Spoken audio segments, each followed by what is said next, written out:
Quand faut-il accorder les adjectifs de couleur avec le nom? À la fin de cette vidéo, vous saurez tout et vous ne ferez plus d'erreurs. J'espère que moi non plus.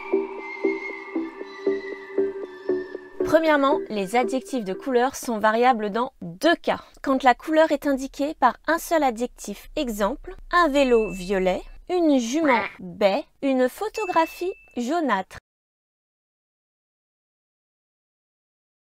Deuxième cas, quand la couleur est indiquée par plusieurs adjectifs s'appliquant à des objets différents. Exemple, des chats noirs et blancs. Sous-entendu, des chats noirs et des chats blancs. Des drapeaux bleu, blanc, rouge. Sous-entendu, des drapeaux blancs, des drapeaux bleus et des drapeaux rouges. Ensuite, les adjectifs de couleur sont invariables dans tous les autres cas. Par exemple, plusieurs adjectifs s'appliquant à un seul objet. Je vais reprendre l'exemple de tout à l'heure, mais cette fois vous allez voir qu'il diffère un peu. Donc tout à l'heure nous avions des chats noirs et blancs. Cette fois nous avons la même chose, des chats noirs et blancs, mais sous-entendu des chats noirs et blancs, des chats bicolores. Dans ce cas-là, les adjectifs de couleur ne prennent pas de S. Et c'est la même chose pour des drapeaux tricolores, des drapeaux bleu, blanc, rouge, des drapeaux de la France quoi. Non, je ne suis pas chauvine.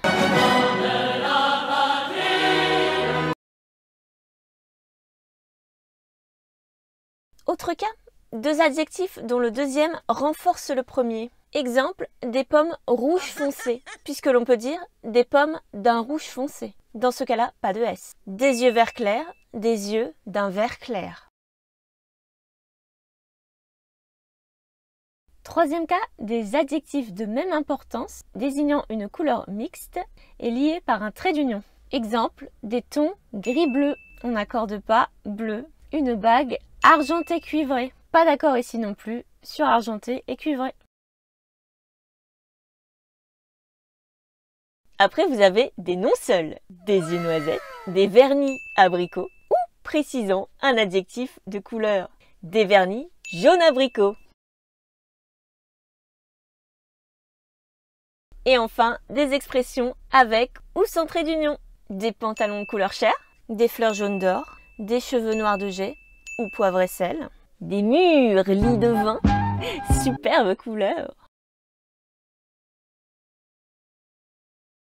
Et bien voilà, c'est terminé. J'espère que vous avez tout compris. Et si jamais vous avez un doute, n'hésitez pas à poser la question en commentaire et à liker cette vidéo si elle vous a plu. À bientôt sur la chaîne!